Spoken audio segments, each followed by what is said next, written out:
बिस्मिल्लाहिर्रहमानिर्रहीम।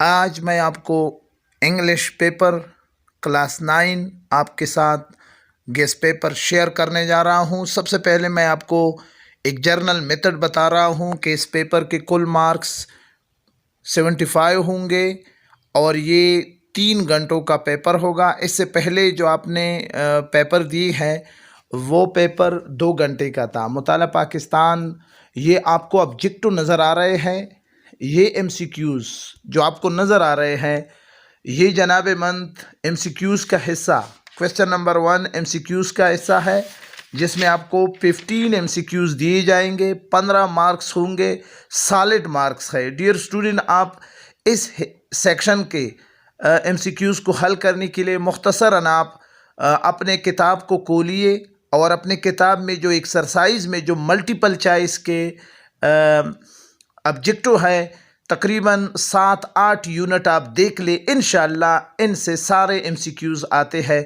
इसमें गेस करने की कोई भी शख्स ये गेस नहीं कर सकता कि ये ऑब्जेक्टिव आ सकता है। तो आप लिहाजा अपने यूनिट के एक्सरसाइज में जाकर वहाँ पर जो मल्टीपल चॉइस के ऑब्जेक्टिव हैं, एमसीक्यूज़ है, उन सब को देके इंशाअल्लाह 15 मार्क्स आपको पूरी की पूरी मिल जाएगी। इसके बाद आपको मैं ले जाने जा रहा हूँ जी सेक्शन बी और section C.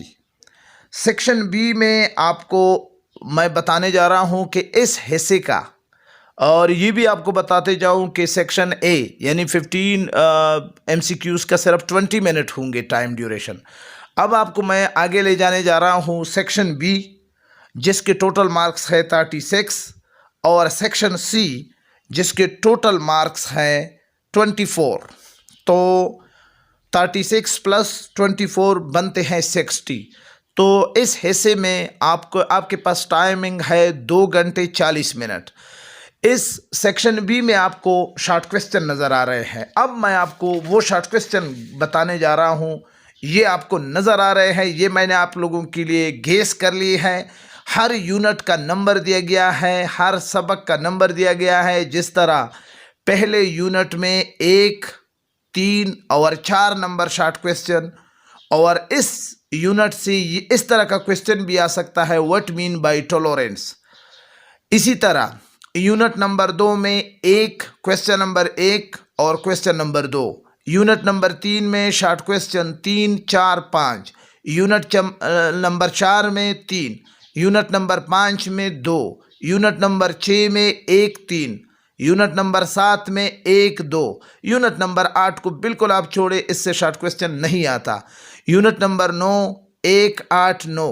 Unit number 10 1, 3, 4। Unit number 11 1। Unit number 12 से भी क्वेश्चन नहीं आते। Unit number 13 1, 2, 4। ये वो शॉर्ट क्वेश्चन के नंबर हैं। आप जब किताब को खोलेंगे तो उसमें आपको यूनिट नज़र आएंगे, तो एक्सरसाइज में शॉर्ट क्वेश्चन आप उनसे क्लियर कर ले। ये अगर आपके पास गाइड है तो गाइड में तरीका ये है कि यूनिट के जो क्वेश्चन नंबर 1, 3, 4 का ये मतलब है कि पहले एक्सरसाइज के पहला, तीसरा और चौथा शॉर्ट क्वेश्चन।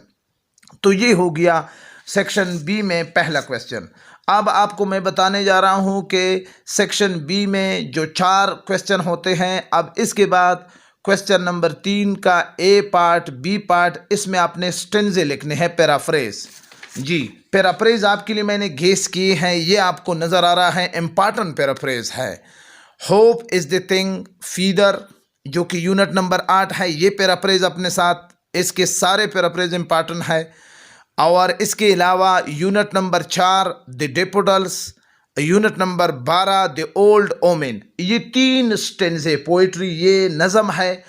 यूनिट नंबर 8 और 4 और 12, ये 3 स्टेंजों की पैराफ्रेज आप अपने साथ आप याद करें, या आप जिस तरीके से एग्ज़ाम देना चाहते हैं। इंशाअल्लाह ये क्वेश्चन यहाँ पर आपको नज़र आ रहा है कि क्वेश्चन नंबर 3 पैराफ्रेज, इसमें ए और बी दिए गए हैं, आपने सिर्फ एक करना है।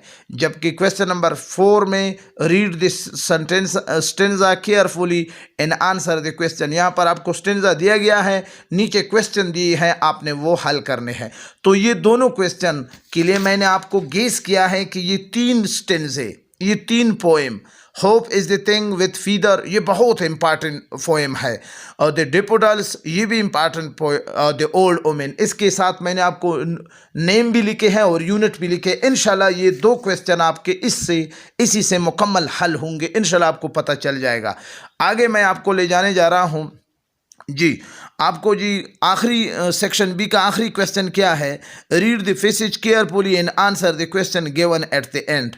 जी, तो ये आपको मुख्तलिफ यूनिट से असबाक से ये पैसेज दिया गया है और आप इनके क्वेश्चन के आंसर देंगे। आपको मैं बताते जाऊं कि Allama Iqbal, the Quaid, the leader, Madina, ये इनसे अक्सर ये पैसेजेस आते हैं। बहरहाल ये आपका हो गया है। अब मैं आपको सेक्शन सी में, जिसके 24 मार्क्स है, आपने सबसे पहले क्या करना है, ट्रांसलेशन करना है। आपको मैं साफ बात बता रहा हूँ कि ट्रांसलेशन का कुछ पता नहीं चलता।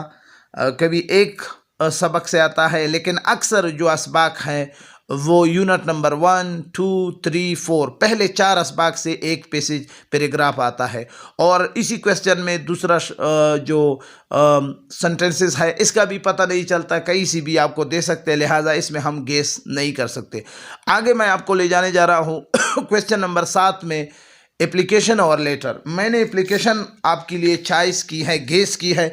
इंशाल्लाह इन चारों एप्लीकेशन में write in application to the principal for fees concession, ये बड़ा इंपॉर्टेंट है। फीस कंसेशन बड़ा सुपर गेस है।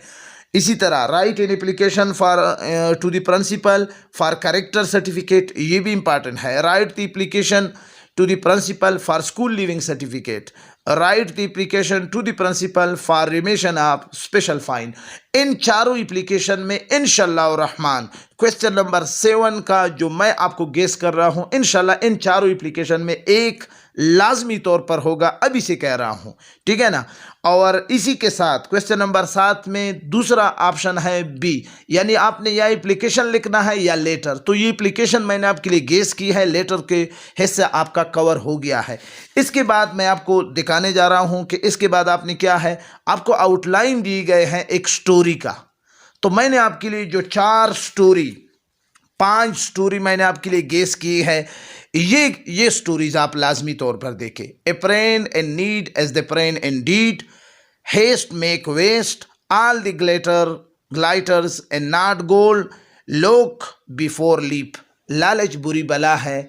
ये 5 स्टोरीज आप कहीं से भी सीख ले, इंशाल्लाह इन 5 स्टोरी में आपको एक स्टोरी लाजमी तौर पर दी गई है। लेकिन पेपर में आपको आउटलाइन दी गई, ये देखो, ये आउटलाइन है, ये स्टोरी आपको नज़र आ रहा है, ये आउटलाइन है। आपने इस आउटलाइन को आपने क्या करना है, इसको खोलना है। अगर आपने इन स्टोरी की मोरल को पता चला, यानी ये मोरल मैंने आपके लिखे, नतीजा ये है, ठीक है ना।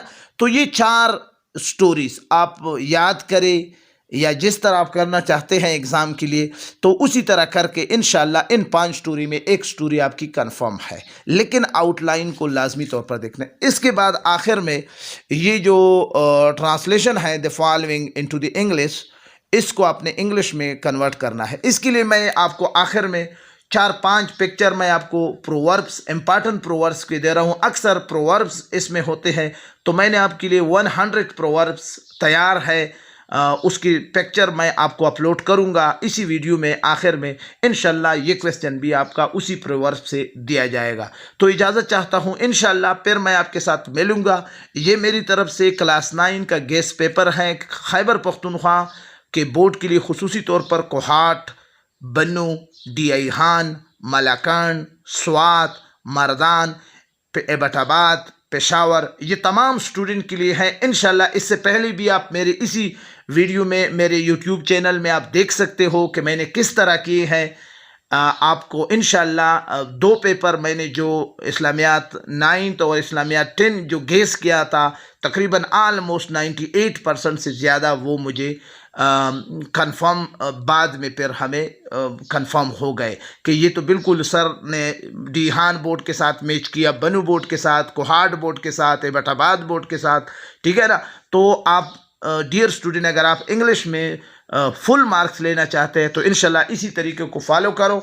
अगर चैनल में नए हो तो सर कासिम के इस चैनल को लाजमी तौर पर सब्सक्राइब करो, क्योंकि कमिंग जो पेपर है साइंस के और इसके अलावा क्लास 10 के जो पेपर है मुताला पाकिस्तान इंग्लिश, वो भी इंशाल्लाह मैं आपके लिए गेस करूंगा। मैं अपनी तरफ से पूरी कोशिश कर रहा हूं। मैं आपको सोर्स भी बता रहा हूं कि मैं पिछले 10-12 साल के पेपर मैंने इकट्ठा की हैं, मैं उनसे गेस कर रहा हूं।